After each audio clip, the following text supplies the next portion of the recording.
Ada perbedaan dalam masalah sunnah, tidak pada biur. Kadang-kadang kita hal-hal sunnah itu menyebabkan kita beda pendapat, betul sarak senyedi bobo. Sudah mati dah pujan ketawa nyedi. Atau dia bertahan, dia kena nih. Jangan begitu. Hal-hal yang wajib diutamakan, hal-hal sunnah tidak apa-apa kalau seandainya itu akan menyebabkan orang tidak mau menerima. Ini berjulu, ini, itu diketahui gitu. Ikuti. Sehingga kewajiban kita itu jalan dengan baik. Itu yang paling penting dalam masyarakat. Kita coba mulai melihat bagaimana memandikan jenazah ini. Kita mulai dengan yang pertama, tuntunan dalam menghadapi kematian. Mati itu pasti. Ketika keluarga kita, orang-orang, sahabat dan lain sebagainya sakit, entah di rumah sakit atau di rumah. Kemudian orang ini sudah kita anggap sudah mendekati ajalnya sudah. Maka yang pertama sekali adalah bagaimana kita menuntunnya dengan kalimat tauhid. Dekatkan diri di dekat telinganya yang kanan, kemudian ucapkan dengan perlahan-lahan la ilaha illallah. Tidak perlu dilanjutkan dengan Muhammad Rasulullah. Karena hadis mengatakan man kana akhiru kalamihi la ilaha illallah dakhalal jannah. Siapa-siapa yang akhir kalamnya berucap la ilaha illallah, dia akan masuk surga. Saya rasa tidak perlu dicatat terlalu banyak karena di buku ada. Lebih baik nanti nanya kalau perlu ditanyain gitu. Ini yang pertama. Tidak pelik-pelik ongkat. Kacau telu balik bunyi. Sakit. Tak usah rame-rame, satu saja dekat dengan telinganya, lembut la ilaha illallah. Hanya orang ini tidak merespon, itu saja. Digerik no dengar. Nah, biasa. Kita hanya ucapkan dengan laqinu mautakum la ilaha illallah. Bimbing kau punya orang yang hampir mati itu dengan la ilaha illallah. Jangan berharap dia bisa mengucap seperti kita sehat. Sampai dengan, dan jangan terlalu terburu-buru. La ilaha illallah. Istirahatkan. La ilaha illallah. Istirahatkan. Ya. Jadi jangan arak sing nangis, arak sing ngaji, arak sing pelan. Kalaupun mau ngaji silakan. Karena berikutnya adalah kita disuruh untuk pertama ini menghadapkan. Ini nanti penting juga ini, walaupun dia ini sahabat yang minta, ya. Jadi Al-Barra bin Ma'ruf ketika dia menjelang mau meninggal dunia, dia minta supaya kepalanya ditaruh di utara, hadapkan ke kiblat. Dan itu dibenarkan oleh Nabi. Hukumnya sunnah, bukan wajib. Ya. Termasuk juga yang tadi la ilaha illallah itu bukan satu kewajiban, tapi tidak ada orang yang tidak berharap meninggal dalam keadaan husnul khotimah.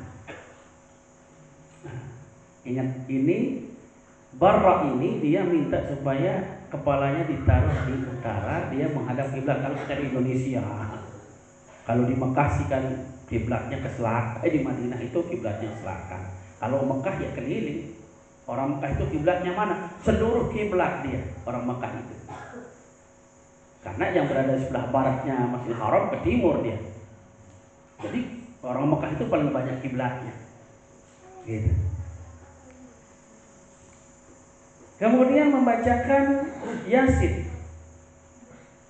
Dalam hadis yang pendek saya bacakan, Iqra'u ala mautakum Yasin. Potongan yang ini, yang di bawah. Bacakan di atas mayat itu Yasin. Yasin ini sering kita baca.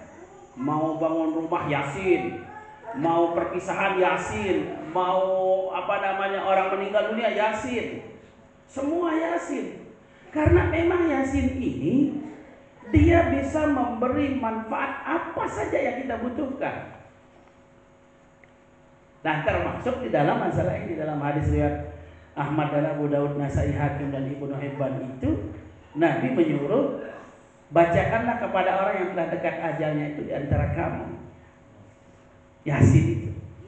Sekali lagi, kalau mau baca Yasin pada orang yang sedang menjelang kematiannya itu, ya jangan terlalu rame. Baca tapi jangan besar-besar suaranya, supaya nanti yang terdengar itu talqinan la ilaha illallah itu. Ya, boleh ngaji tapi pelan-pelan. Kemudian segera menyegarkan pemakamannya bila telah diyakini kematiannya. Tsumma amatahu fa'aqbarah.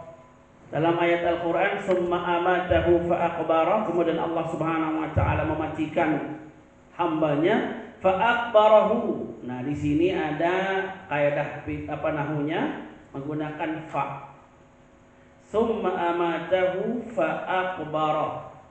Kalau menggunakan fa itu litakid, segera, ya. Kalau summa itu tarakhi, dia lama kemudian. Tapi kalau pak, begitu meninggal segera disiapkan pelaksanaannya. Jangan tunggu meninggal lega anu bejulu. Baca dengar ni gitu ngombe hongkat. Nah, itu biasanya kita begitu. Apalagi masih anak di Malaysia di Manule. Berpirang bejulu waktu masih sakit. Undinya dengan tidur anak mati. Jadi ingat prinsip jamaah. Prinsipnya ketika ada anak keluarga di luar daerah, apalagi di luar negeri, ketika dia sakit saja dia tidak mau pulang, kenapa dia harus ditunggu pada waktu dia meninggal? Kan berbakti kepada orang tua itu masih hidup seharusnya. Jadi jangan sampai kita itu bertahan hanya menunggu ini sejelo sekelembares. Jemaah wah kengana padahal kelema nembirina. Jemaah kalian asar-asar bertarik soal anak dan di Manuli. Maka rugi denuli. Kenapa dia harus memaksakan diri sekarang pulang? Genengumbe, geneng maaf. Wah mati. Jadi tidak ada faedah yang terlalu besar. Makanya sudah jadi bagian dari keluarga itu, berpendapatlah seperti itu. Ngenih bare seku ibadahnya. Jadi badai bagus-bagus keluarga Ridwan, alhamdulillah. Nanti julu, ya. Dan kalau alhamdulillah mati luar dong kan. Ya alhamdulillah besi tertebang kesempatan itu. Isi Allah Taala. Nah nekene dengan tawata wah berjulu milih kita. Innalillahi wa inna ilaihi raji'un. Nah nekekulengan yang disida. Piran jak dia mau ulit-ulit lagu tetap pelaksanaan penyelenggaraan jenazah nakal. Wah, bakti dah ini dengan mulai berdoa dengan nakal. Jadi artinya jemaah, kita kadang-kadang ada yang memaksakan ampun kita ya julu. Ya. Apa yang dia mau lihat setelah orang meninggal? Kenapa pada waktu sehatnya dia tidak mau melihatnya? Ini yang masih perlu jadi pikiran kita dah. Enak keluarga anda tidak amat kasih suruh itu ulik waktu rumah sakit ulik beli dia cuma papa mati pada gupuk. Nah itu salahnya kita. Membayarkan hutang duluan hutang. Tradisi kita hutang kita bicarakan pada waktu takziah. Atau hutang kita bicarakan suahana selesai pemakaman. Bahkan kadang-kadang dia lebih terawasi. Dan madrasin utang dulu, lalu harap jemaah nyiwa harap mas. Tidak, hutang itu seharusnya sebelum pemakaman. Nah jemaah, iya mau disuruh catat hutang, tempel ya dari kamar tuh. Ibu-ibu nih onya-onya, kira nih beli tahu berhutang si bapak ada susah kita nih. Jadi artinya apa? Supaya sebelum sholat jenazah itu, karena Nabi SAW sebelum sholat jenazah, yang beliau tanyakan itu adalah hutang daripada orang yang akan disolatin. Apakah jenazah ini punya hutang? Kata Nabi. Kalau sahabat-sahabat mengatakan tidak ada ya Rasul, keluarga yang mengatakan tidak ada hutangnya, langsung Nabi sholat. Tapi kalau ya Rasul ada hutangnya ini, terus yang lain diam, tidak ada yang akan menjamin hutang, ada yang menjamin, diam, tidak ada. Nabi mempersilahkan, silakan kalian yang sholat di jenazah saudara-saudara kalian. Nah, berdasarkan yang ini utang duluan dibicarakan. Yang kedua, Nabi tidak mensolati orang yang tidak ada yang menjamin utangnya. Tapi kalau ada sahabat, ya Rasul, utangnya biar saya yang tanggung, balik Rasulullah untuk mensolatinya. Karena sudah ada pengalihan tanggung jawab hutang. Itu pentingnya. Kenapa Nabi tidak solati orang yang masih ada utang dan belum ada yang menjamin? Pertama, mengindikasikan bahwa Nabi kalau berdoa, kalau sholat diampuni jenazah itu. Kalau Nabi ya sholat itu. Kalau ada orang masih punya utang, Nabi berdoa, ini bertentangan nih. Sementara Nabi ada hadisnya mengatakan nafsul mu'min mu'allaqatun bidaini hatta yuqta'an. Jiwanya orang muslim itu atau mukmin itu masih terkatung-katung oleh hutangnya hingga hutangnya diselesaikan. Itu sabda Nabi. Kalau sekarang Nabi mengatakan orang berhutang nafsunya tidak bisa diterima, artinya nafsu di sini adalah jiwa, rohnya tidak diterima. Terus doa Nabi selalu diterima, kan bertentangan dia. Nah, sehingga yang kedua di sini pemahamannya bahwa sholat jenazah itu fardu kifayah. Karena Nabi meninggalkannya, disuruhlah ya lain. Artinya kalau ada orang lain yang sudah mensolatinya, cukup. Gitu. Jadi dari sini kita dapat memahami hukumnya menjadi fardu kifayah karena Nabi Shallallahu Alaihi Wasallam meninggalkan jenazah yang tidak ada menjamin hutangnya, lalu disuruh sahabat lain untuk mensolatinya. Kalau dia fardu ain, tidak mungkin Nabi tidak mensolatinya. Nah, itu pemahamannya. Fardu kifayah adalah fardu jika dilaksanakan oleh satu orang saja, maka yang lain sudah lepas. Saya mau pahala, bumesalahnya satu kirot kalau kita sholat di jenazah, siapa yang dapat? Orang yang sholat. Makanya walaupun fardu kifayah, jangan sampai kita tidak mengambil bagian. Allah harap kifayahin lah, sudah yang dapat orang yang sholat. Kita hanya tidak dapat dosa karena sudah ada yang melakukannya. Jadi kita tidak kegirang ngeremehan fardu kifayah. Jadi fardu kifayah itu cukup ada yang sudah melaksanakannya, yang lain terlepas dari dosa. Kalau tidak ada sama sekali, maka semuanya menjadi fardu ain untuk melakukan. Tenduk lampu, enggak saya mandi dah. Pada saling ingat doa. Ya saya kena mandi dah kan ni. Pode nara sekek-sekek kena mandi dah. Lampu dah berdosa. Karena fardu ain jadinya pada semuanya. Asal ada yang maju untuk melaksanakannya, maka yang lain ini bisa diampuni oleh Allah.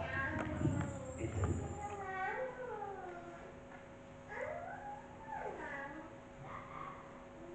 Syarat memandikan jenazah, syarat yang memandikan orang. Pertama, beragama Islam, balik berakal. Alhamdulillah kita semua ini orang yang beragama Islam, balik dan berakal. Karena kita harus ahlul ibadah. Karena memandikan jenazah adalah ibadah.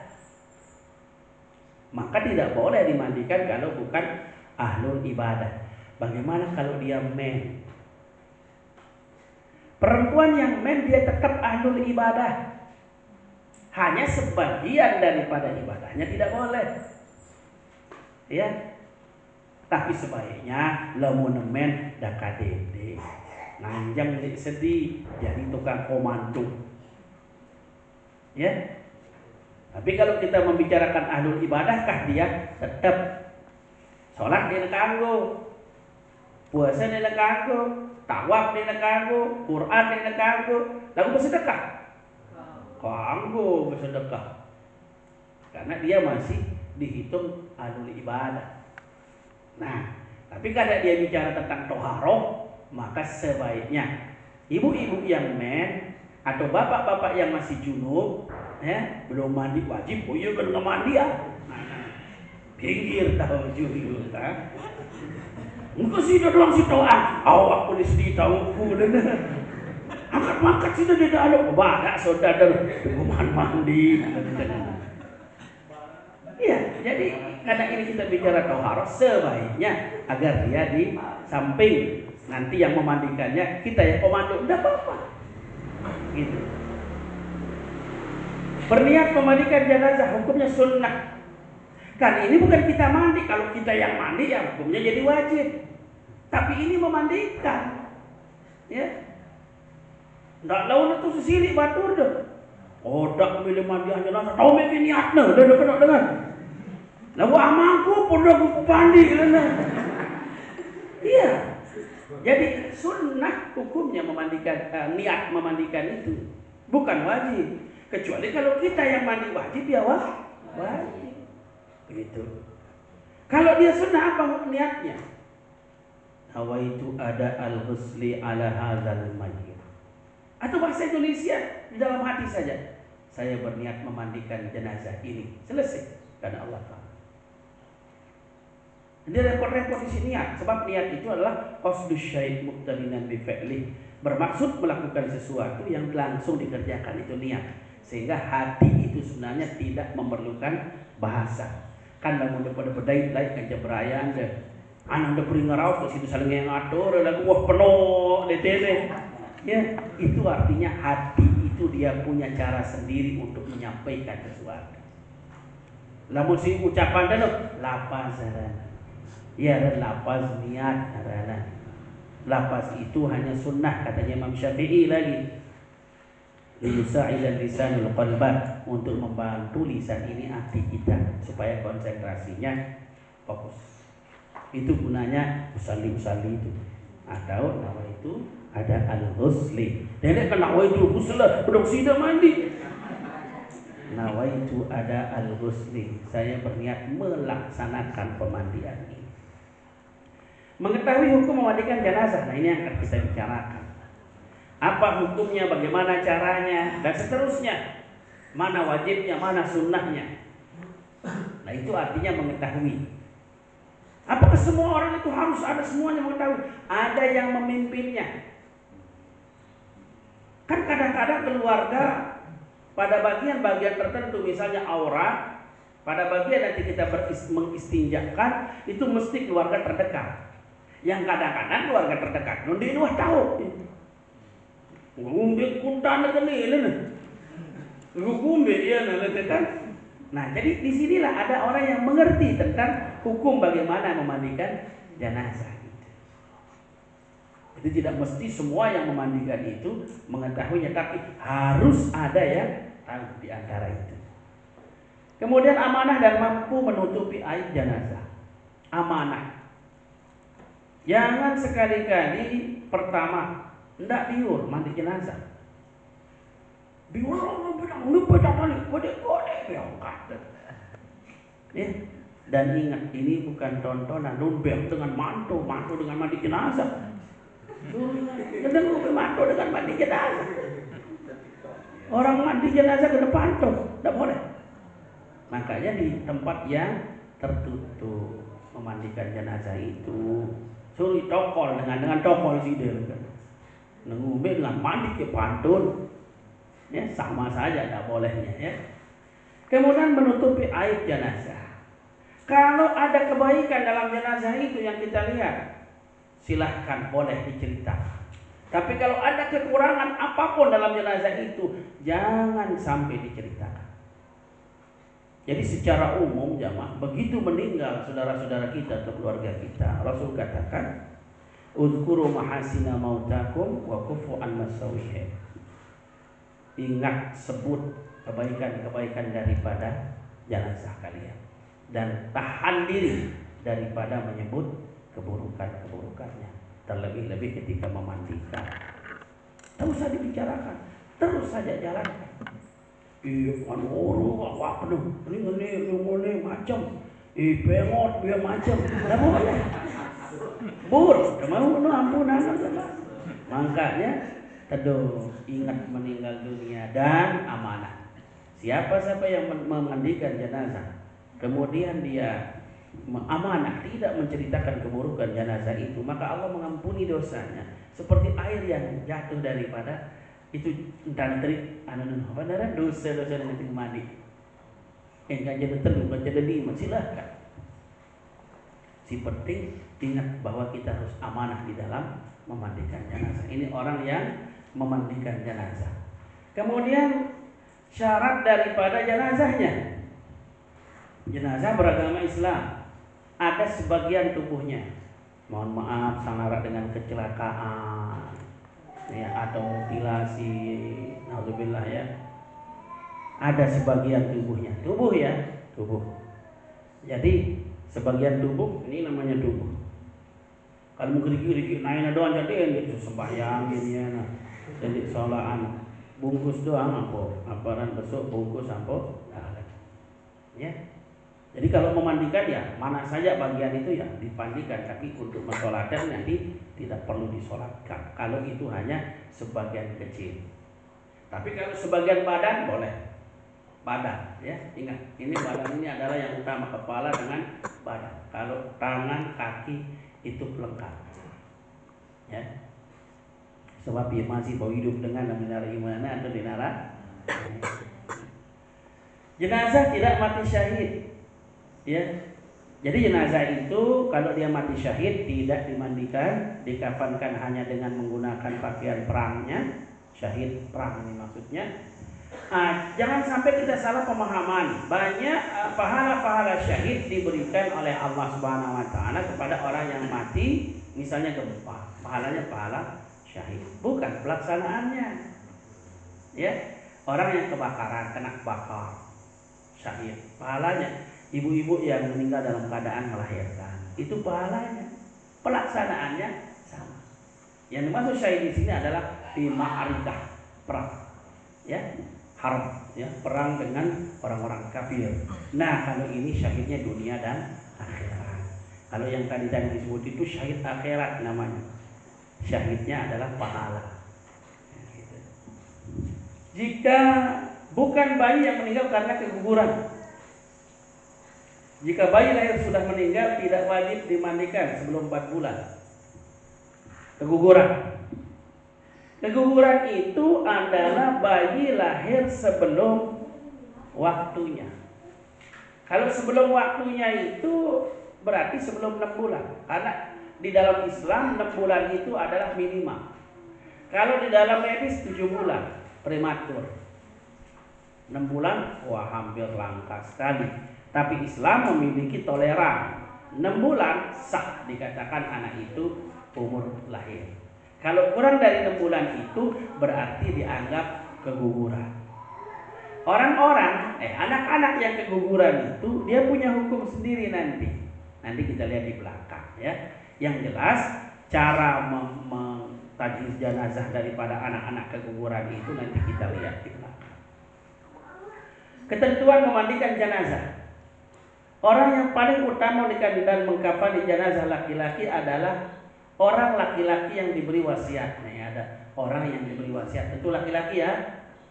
Orang laki-laki, ya, ada tambahan di sini laki-laki. Orang laki-laki yang diberi wasiat. Kemudian bapaknya, kemudian kakeknya, keluarga kandungnya, keluarga terdekatnya yang laki-laki dan istrinya.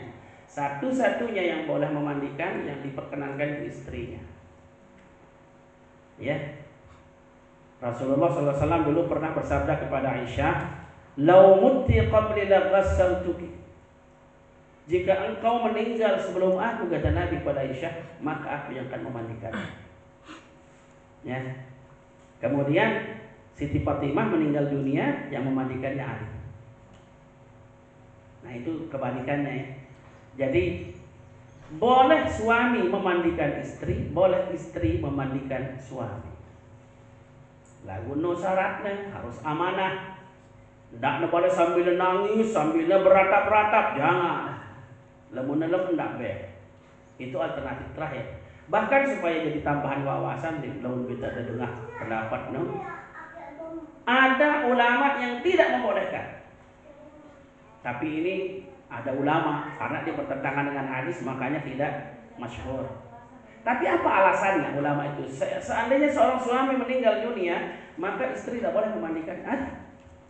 Istri meninggal dunia, suami tidak boleh memandikan. Ada.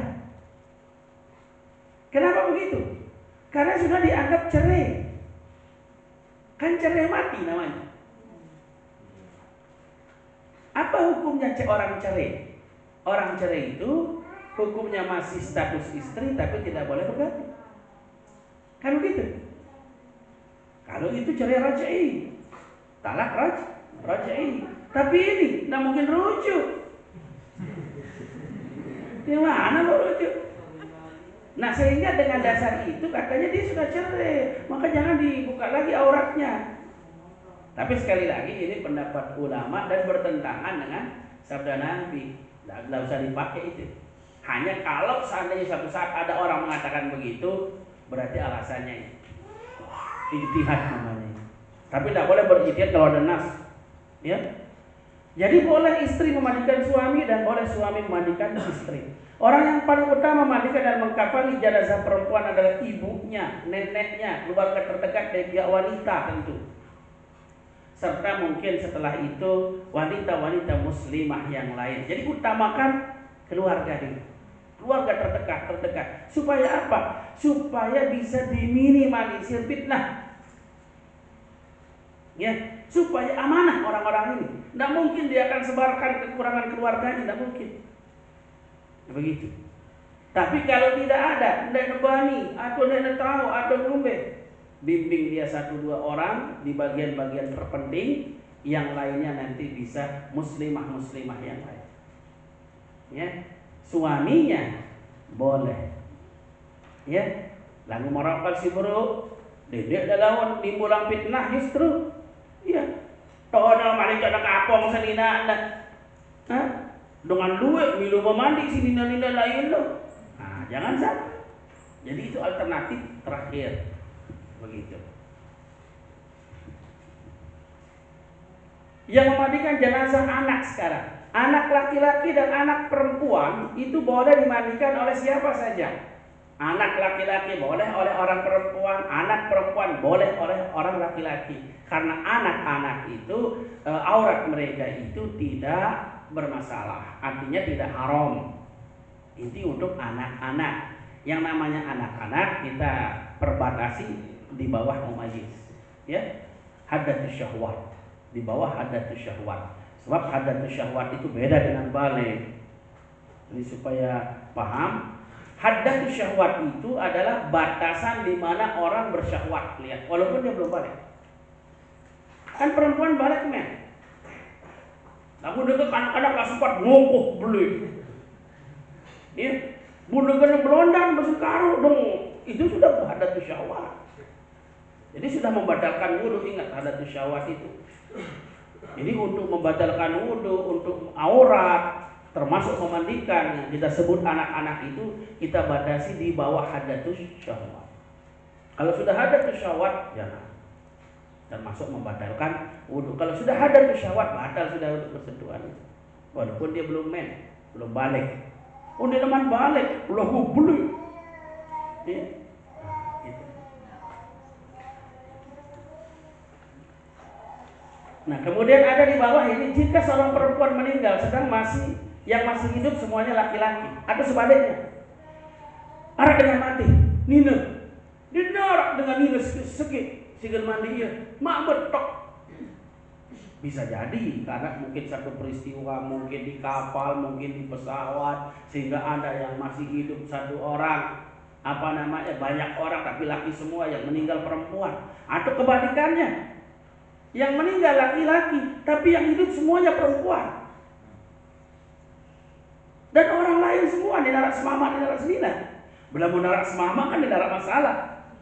Atau menarak senina dinarak masalah. Tapi jika itu tidak ada, maka jenazah itu cukup untuk ditayamumkan saja. Pakai sarung tangan tayamumkan. Berdiri suka duiman jenazah. Banyak niat dengan lu duiman jenazah kalau alat katakan tidak. Ya. Dengan itu terus usapkan di mukanya sekali, kemudian diusapkan di tangannya. Sudah, tidak usah dimandikan, ditayamumkan. Itu beratnya, artinya lebih penting melihat siapa yang berhak Dan siapa yang dilarang di dalam hal ini daripada memandikannya. Nah, justru pindah memandikannya menjadi tayamum. Ketika memang tidak ada laki-laki, ketika ada laki-laki yang meninggal, nggak ada laki-laki yang memandikan, atau tidak ada istrinya. Begitu juga tidak ada perempuan yang akan memandikan seorang perempuan kecuali suaminya, dan juga tidak ada itu, maka tayamumkan dua-duanya dengan pasang sarung tangan. Sampai di itu apa kira-kira? Atau kelanjutan dulu? Parah sekali-kali. Perlengkapan untuk mandikan jenazah, air bersih untuk mandikan jenazah, terserah. Air bersih itu mutlak maksudnya. Yang 7 itulah. Denara, ibu janduan, nih harap kadang terpilih boleh. Karena itu termasuk air mutlak. Sedih segara tak balik dari sumur denara. Sudah iya saya doang di segara. Karena itu termasuk air mutlak. Ingat itu. Tidak ada terbatas gitu loh. Lalu sudah di Jogja, buat darat mohon maaf mati dengan sedilangan. Dia berdiri di pantai itu. Kok sumur denara. Ayo kok denara air pantai doang arah. Negapa tiga mandi nalanda. Bingung sih. Karena wae segara. Jadi 7 macam itu, air sungai, air sumur, air salju ya. Eropa tahu dari negara terus salju dong, salju isi. Iya, salju. Iya, karena itu termasuk air bersih, air mutlak. Sidir, kelor, sabun, bubuk kapur barus, sidir, gol. Ya. Kelor, lamun batur Jawa kelor. Jadi sidir sama kelor itu memiliki kandungan kimia yang hampir sama. Kalau ada yang lain, tidak ada masalah. Tradisi namanya nanti. Dengan Jawa namanya, dengan orang kelor. Soalnya ya pihaknya jadi sebelum mandi jenazah ya. Walaupun dia tahu sekarang kelor ini pohon ajaib, sudah dibuat kapsulnya mahal lagi. Namun tetap dia mandi batu-batu jenazah. Karena dipakai untuk memandikan jenazah. Jadi sidir itu, kita bicara sidir, itu mampu menghilangkan bau. Itu fungsinya, menghilangkan bau. Sehingga sidir itu bisa diganti sekarang dengan sabun. Lagu itu sidir sabun, tidak apa-apa. Ya, ada sidir, ada sabun, tidak apa-apa. Di zaman Nabi karena tidak ada sabun dia pakai sidir. Di Jawa mungkin dia temukan pertama itu kelor dengan kandungan kimia yang sama. Ya, hampir sama lah. Nah di samping itu sidir itu bisa juga mengusir jin. Tidak berani jin itu dekat.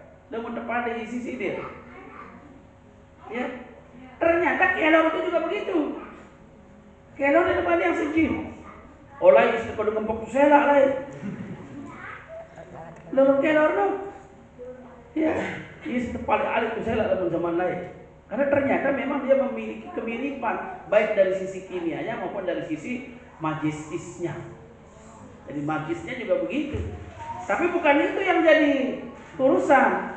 Kepentingan kita hanya dalam memandikan jenazah.